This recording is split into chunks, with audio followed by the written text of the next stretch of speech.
पुन सुंदर है अपना घर द्वार।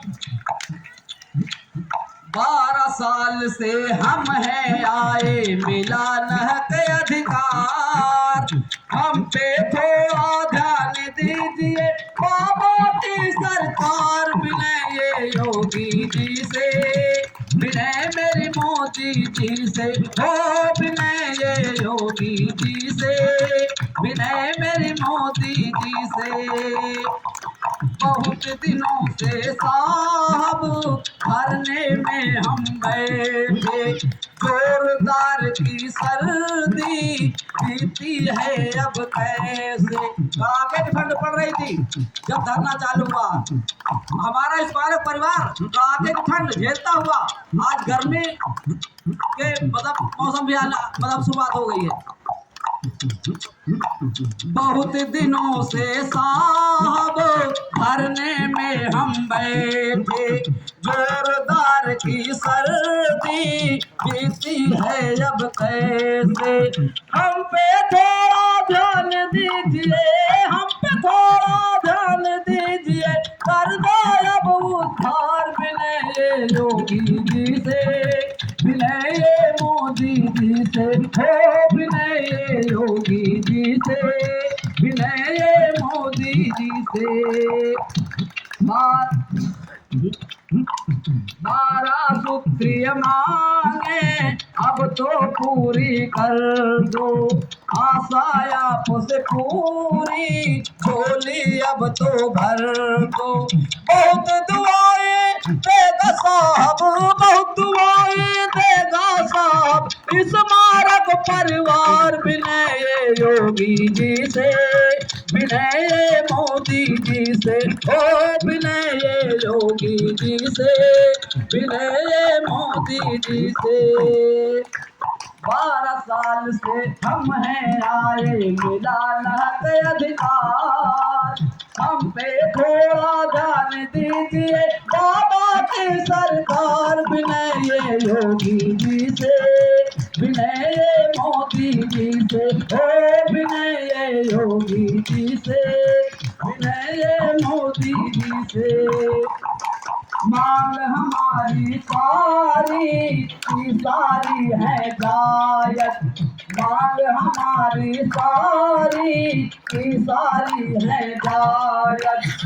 हक अपना हम मांगे नहीं कोई नाजायज, हक अपना हम मांगे नहीं कोई नाजायज। हम सबको उम्मीद यही है, हम सबको उम्मीद यही है, आप जो है सरकार। विनय योगी जी से, विनय मोदी जी से, ओ विनय योगी जी से, विनय मोदी जी से। 12 साल से हम हैं आए, मिला न हक अधिकार। हम पे थोड़ा ध्यान दीजिए बाबा की सरकार। विनय योगी जी से, विनय मोदी जी से, ओ विनय योगी जी से, विनय मोदी जी से, हाँ विनय योगी जी से, विनय मोदी जी।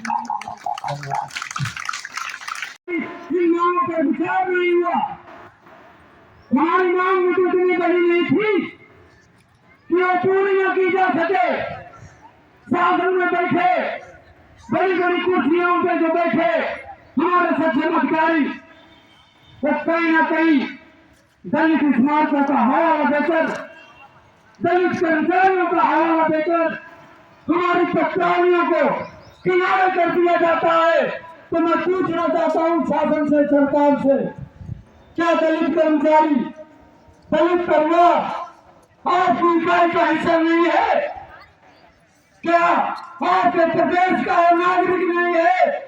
आपके देश का नागरिक नहीं है?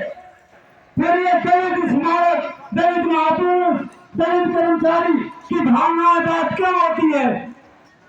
हर कर्मचारी चाहे दलित समाज से हो, चाहे मुस्लिम समाज से हो, चाहे हिंदू समाज से हो, चाहे ईसाई समाज से हो, किसी भी समाज से हो, वो अगर इस देश का नागरिक है तो माननीय मुख्यमंत्री महोदय आपकी इकाई का हिस्सा है। आपको हमारी सुननी पड़ेगी। आज नहीं सुनोगे तो कल सुनोगे। यही तो हम सुनाने के लिए यहां बैठे।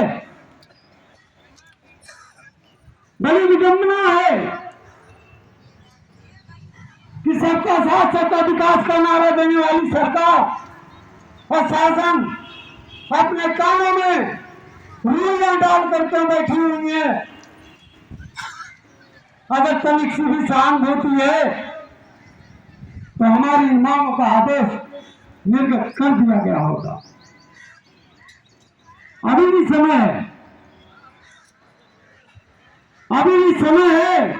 हम प्रदेश के मुखिया माननीय मुख्यमंत्री महोदय का अभी भी कोटि कोटि धन्यवाद देते हैं, निवेदन करते हैं कि हमारी जो सामान्य सी मांग है इसका शासनादेश निर्गत कर दिया जाए। हम समस्त स्मारक परिवार के सभी आपके ही इकाई के हिस्सा हैं। आप ही के हम लोग संतान हैं, आपके ही हम बच्चे हैं। आप हमारे माता पिता के समान हैं। जब पिता ही रुक जाएगा तो बच्चों को न्याय कहाँ मिलेगा? कौन सी न्यायपालिका में हम जाएंगे? कहाँ जाएंगे? इसलिए प्रदेश के मुखिया का ये नैतिक दायित्व बन जाता है कि अगर हम पीड़ित हैं, हम शोषित हैं, तो हम पर विचार करते, हमारी मांगों का आदेश निर्गत करते।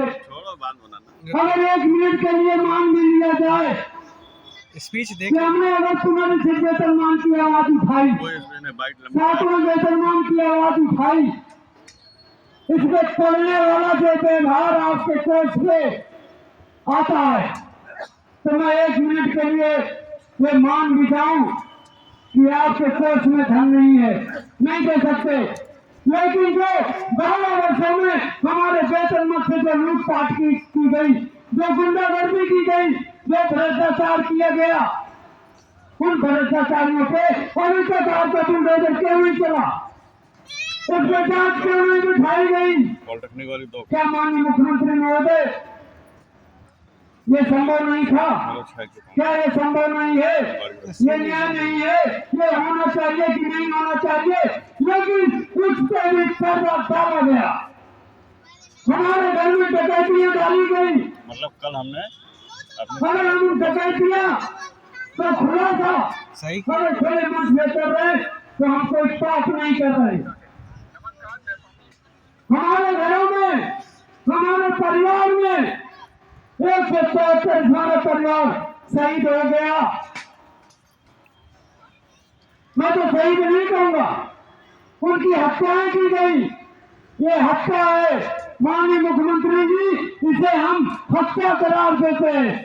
क्योंकि अगर 12 वर्षों में हमारे प्रशासनिक अधिकारी, शासन में बैठे लोग अगर हमारी थाली का भोजन जो हमें घर पे मिल नहीं पा रहा है उस पर अगर ध्यान दिए होते तो शायद मौत का सिलसिला रोका जा सकता था।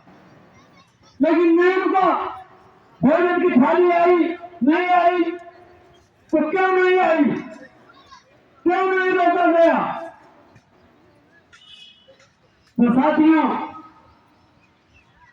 बड़े खेद का विषय है। मैं यही कहूंगा कि इस न्याय के मंदिर पे अगर हमें न्याय नहीं मिलेगा तो आगे रणनीति बनाते हुए ये फैसला हम सब हमारे परिवार में रखेंगे। जरूरत पड़ेगी तो जो स्वतंत्र न्यायपालिका है, चाहे वो हाई कोर्ट हो, चाहे सुप्रीम कोर्ट हो, जरूरत पड़ेगी तो हम ऐसी सरकार को झुकाने का काम करेंगे, उस न्यायपालिका में भी जाएंगे। तब हमारे अधिकारों को कौन दफन करेगा? वहां जाएंगे तो सरकार की छवि नहीं जुड़ी होगी। इसलिए हम यही कहेंगे, शासन सरकार हमारी छोटी सी मांगों को एक तोहफे के रूप में दे दीजिए। माननीय मुख्यमंत्री महोदय, हम सब तहे दिल से आपके सदैव आभारी रहेंगे।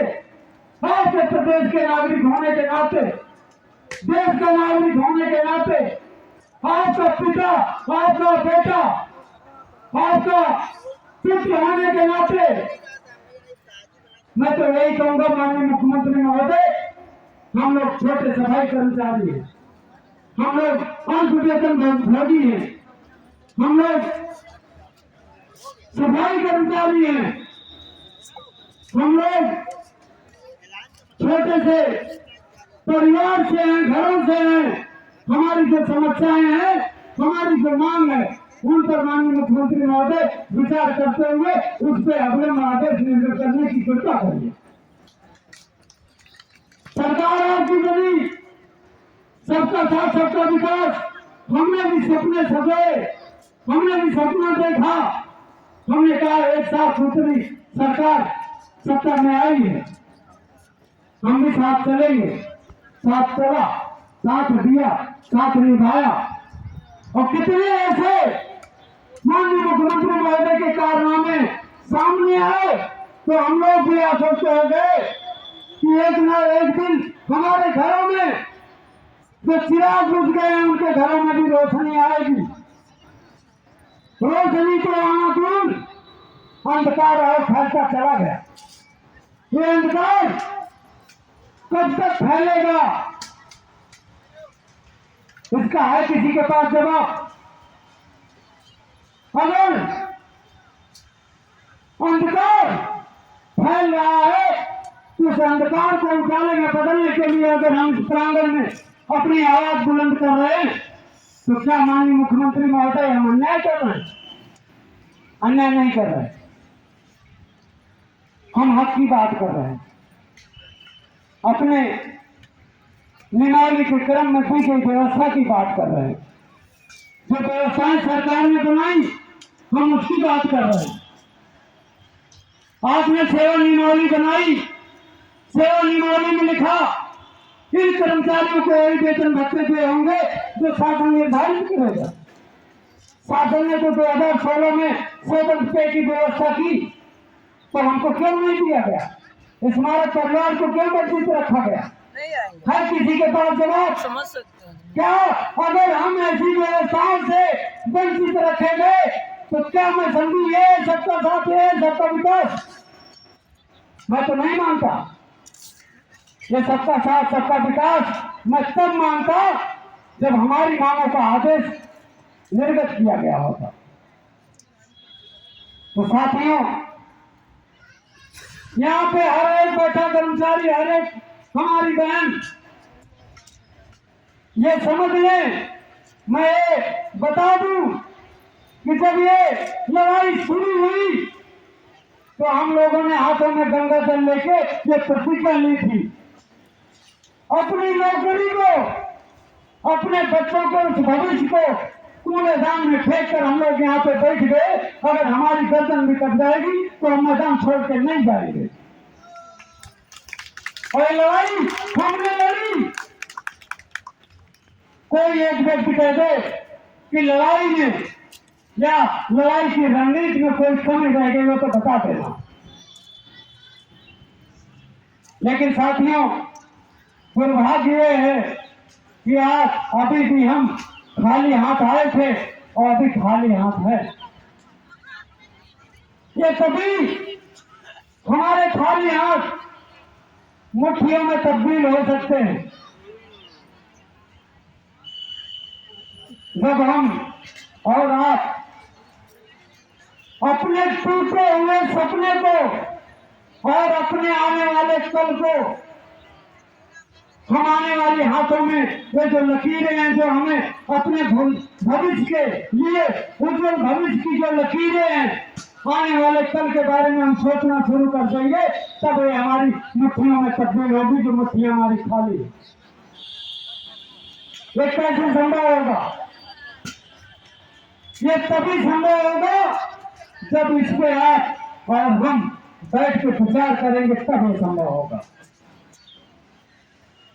लड़ाइयां बहुत सी लड़ी जाती हैं, लड़ाइयाँ लड़ी जाए। अगर एक लड़ाई में किसी को अगर हार मिल जाए तो साथियों मैं ये नहीं कहूंगा वो हार है। जब दो पहलवान अखाड़े में उतरता है ना तो एक की हार होती है, एक हारता है और एक जीतता है। लेकिन याद रखना, जब पहली बार लड़ाई लड़े और जीत गए तो उसकी जीत जो है तुक्का हो सकती है, क्योंकि वो व्यक्ति घमंडी हो जाता है। लेकिन जो हार कर लड़ाई को लड़ता है वो हर लड़ाई को जीतने के लिए समर्थ होकर उठता है और आगे हर लड़ाई को जीतने के लिए वो समर्थ होकर उठता है और हर लड़ाई को जीतने की उसमें क्षमता हो जाती है। तो ये ना समझिए